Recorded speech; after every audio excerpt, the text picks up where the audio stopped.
नमस्कार साथियों, history with Vijay sir YouTube channel पर आप सबका हार्दिक स्वागत। हम देख रहे हैं भारत का इतिहास और भारत के इतिहास में उत्तरवेदी काल। उत्तरवेदी काल में आज हम देखने जा रहे हैं उत्तरवेदी काल से संबंधित सामाजिक जीवन और आर्थिक व्यवस्था। सामाजिक जीवन इनका कैसा था, किस प्रकार का समाज था, तो देखते हैं उत्तरवेदी काल में सामाजिक जीवन। सामाजिक जीवन के अंतर्गत यहाँ संयुक्त परिवार की प्रथा थी। संयुक्त परिवार की प्रथा थी। परिवार का जो मुखिया होता था, वह पिता होता था, उसे गृहपति कहा जाता था। और परिवार पितृसत्तात्मक होता था। पिता परिवार का मुखिया होता था और इसे गृहपति कहा जाता था। पिता को गृहपति कहा जाता था। पिता अपने पुत्रों को बेच सकता था, इनके पास ये अधिकार था। इससे संबंधित हमने अध्ययन ऋग्वेद काल में भी किया है कि पिता अपने पुत्रों को बेच सकता है। ऐत्रेय ब्राह्मण जो ऋग्वेद का ब्राह्मण ग्रंथ है, ऐत्रेय व कौशिक की प्रसिद्ध ब्राह्मण ग्रंथ है ऋग्वेद के, जिसमें ऐत्रेय ब्राह्मण में ये जानकारी मिलती है कि अजिगर्त ने अपने पुत्र सुनसेप को 100 गांवों के बदले बलि हेतु बेच दिया था। गांव या गाय,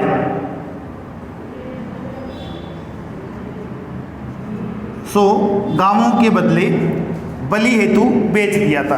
पिता को अधिकार होता था कि वो अपने पुत्रों को बेच सकता है। तो यहाँ अजिगर्त ने अपने पुत्र सुनसेप को 100 गांवों के बदले बलि हेतु बेच दिया गया था और उस समय मनुष्य की बलि दी जाती थी। विश्वामित्र का उल्लेख मिलता है कि विश्वामित्र ने अपने 50 पुत्रों को आज्ञा न मानने के कारण घर से निकाल दिया था। पिता के पास अधिकार होते थे कि या तो अपने पुत्रों को बेच सकते थे वो, या अगर पुत्र उनकी आज्ञा का पालन नहीं करे तो उन्हें घर से निकाला जा सकता था। तो ये भी हमारे सामने प्रमाण है कि विश्वामित्र ने अपने 50 पुत्रों को घर से निकाल दिया था। वर्णों में कठोरता आनी शुरू हो गई। जाति के रूप में यहाँ समाज परिणत होने लगे थे। जैसे 4 वर्ण हैं, ब्राह्मण, क्षत्रिय, वैश्य और शूद्र, इनमें जातियाँ बननी शुरू हो गई थी। हालांकि जब हम सिंधु घाटी सभ्यता पढ़ते हैं तो वहाँ किसी प्रकार की जाति नहीं है। जो व्यक्ति जैसा कार्य करेगा उसी अनुसार उसे जाना जाएगा।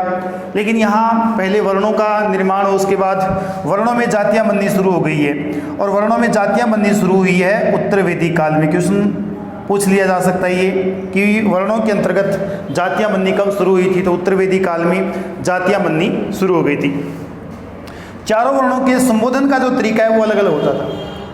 चारों वर्णों के जो व्यक्ति है, जैसे ब्राह्मण है, क्षत्रिय है, वैश्य है, शूद्र है, इनको बुलाने का तरीका प्रत्येक वर्ण को अलग अलग था। अगर किसी ब्राह्मण को बुलाया जाएगा तो उसे कहा जाएगा एही। एही अर्थात आइए। ब्राह्मण को कहा जाएगा एही या आइए।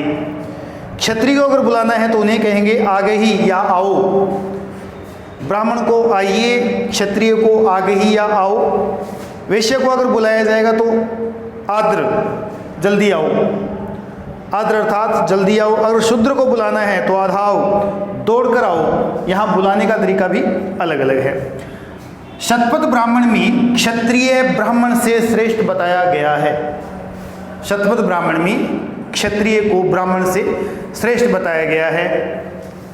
वृहदारण्य उपनिषद व छांदोग्य उपनिषद में चंडाल को भी यज्ञ का अवशेष पाने का अधिकारी बताया गया है। ये कहा गया है कि चंडाल भी यज्ञ कर सकता है। यज्ञ करने का अधिकारी चंडाल भी है।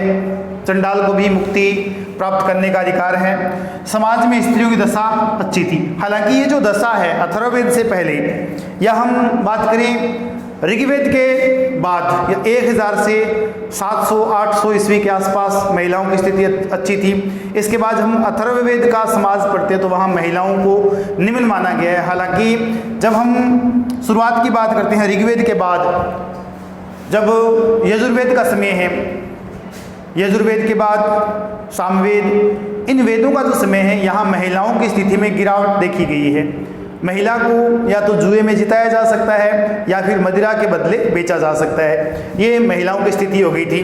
तो यहाँ समाज में स्त्रियों की दशा अच्छी थी। ये उस समय की बात हो रही है जब ऋग्वैदिक समाज उत्तर वैदिक समाज में बदल रहा था। उस समय या उस मिलन बिंदु की बात हो रही है। समाज में स्त्रियों की दशा अच्छी थी, बाल विवाह नहीं होते थे, बाल विवाह नहीं होते थे, बहुविवाह व विधवा विवाह प्रचलित थे। बहुविवाह का उल्लेख मिलता है कि मैत्रायणी संहिता में मनु की 10 पत्नियों का उल्लेख मिला है। मनु की 10 पत्नियां थी मैत्रायणी संहिता में। अंतिम जो वेद है अथर्ववेद, इसमें कन्या जन्म की निंदा की गई है। कन्या जन्म की निंदा की गई है। कन्या को हेय दृष्टि से देखा गया है, कन्या की निंदा की गई है कि जिस घर में कन्या ने जन्म ले लिया वह नरक के समान है, ये माना गया है इन वेदों में। मैत्रायणी संहिता में स्त्री को द्रुत व मदिरा की श्रेणी में रखा गया है। मैत्रायणी संहिता के अनुसार स्त्री को जुए में जिताया जा सकता है। ये इन वेदों ग्रंथों की या उन समय के जो ऋषि मुनि उनकी सोच थी कि मैत्रायणी संहिता के अनुसार स्त्री को जुए में जिताया जा सकता है। अगर शराब के लिए पैसे नहीं है तो मदिरा के बदले महिला को बेचा जा सकता है, ये कंडीशन थी महिलाओं की। इसके बाद हम उत्तर वैदिक काल की आर्थिक व्यवस्था की बात करें, आर्थिक जीवन की बात करें तो यहाँ आर्थिक जीवन के अंतर्गत कृषि व पशुपालन इनका मुख्य जीवन का आधार रहा था। मुख्य जीवन का आधार कृषि व पशुपालन था। खेत जो है हलों से जोते जाते थे और हल पहले पत्थर के थे, उसके बाद लकड़ी के थे, और यहाँ जो हल है वो लोहे के बनने शुरू हो गए हैं। एक काटक संहिता के अंतर्गत हमें ये जानकारी मिलती है काटक संहिता में कि 24 बैलों द्वारा खींचे जाने हल का उल्लेख भी मिलता है। काटक संहिता में हमें जानकारी मिलती है कि 24 बैलों द्वारा हल खींचे जाते थे। इतने बड़े बड़े हल होते थे और वो हल संभवतः लोहे के होते थे। लोगों ने यहाँ हाथी पालना भी शुरू कर दिया था। श्रेष्ठी जो शब्द है ये श्रेणी का प्रधान व्यापारी, श्रेणी व्यापारिक श्रेणी का मुखिया। अलग अलग श्रेणियाँ होती थी, अलग अलग व्यवसाय की अलग अलग श्रेणी होती थी। जैसे अगर कोई लकड़ी का काम है, चमड़े का काम है, सोने चांदी का काम है तो उनकी अलग अलग श्रेणियाँ होती थी। उनका जो प्रधान है वो श्रेष्ठी कहलाता था, या श्रेणी का प्रधान व्यापारी श्रेष्ठी। किसी भी श्रेणी का अलग अलग श्रेणियाँ होती थी, अलग अलग व्यवसाय के लिए अलग अलग श्रेणियाँ होती थी। ब्याज पर धन देने का पैसा प्रचलित था। और तैत्तिरीय संहिता में ऋण को कुसीद कहा गया है। तैत्तिरीय संहिता में ऋण को कुसीद कहा गया है। माप की इकाइयाँ निष्क है, शतमान है, पाद, कृष्णल। माप की विभिन्न इकाइयाँ थी और मूल इकाई होती थी इसमें कृष्णल। कृष्णल एक मानक इकाई होती थी। उत्तर वैदिक काल में किसी चीज़ को मापना है तो उसके अंतर्गत, हालांकि ये जब हम पहले पढ़ रहे थे निशक एक सोने का सिक्का होता था, गले का हार होता था, इसको सिक्के के रूप में माना गया है। गाय जब मुख्य इकाई होती थी तो ये सिक्का भी प्रचलित था। निश्चक है, शतमान है, पाद, कृष्ण, माप की इकाइयाँ भी होती थी।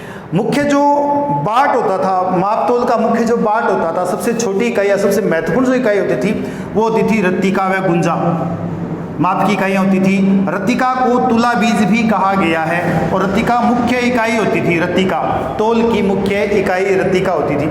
पुरातात्विक प्रमाणों के अनुसार कुछ एक स्थान मिले हैं जिसमें गंधार है, बलूचिस्तान है, पूर्वी पंजाब है, पश्चिमी उत्तर प्रदेश है, और यहाँ से हमें 1000 ईसा पूर्व के आसपास लोहे के प्रयोग शुरू होने के प्रमाण मिले हैं। चाहे वो पंजाब है, बलूचिस्तान है, या फिर गंधार है, पूर्वी पंजाब है, उत्तर प्रदेश है, यहाँ से हमें 1000 ईसा पूर्व लोहे के प्रयोग शुरू होने का प्रमाण मिला है। स्थान मिला है यूपी में तरंजी खेड़ा। अतरंजी खेड़ा के उत्खनन से हमें हंसिये के प्रमाण मिले हैं, दंत्र के प्रमाण मिले हैं, और यहाँ से हमें जौ, चावल व गेहूं के प्रमाण भी मिलते हैं। उत्तर वैदिक काल में लोहे को कृष्ण अयस कहा जाता था।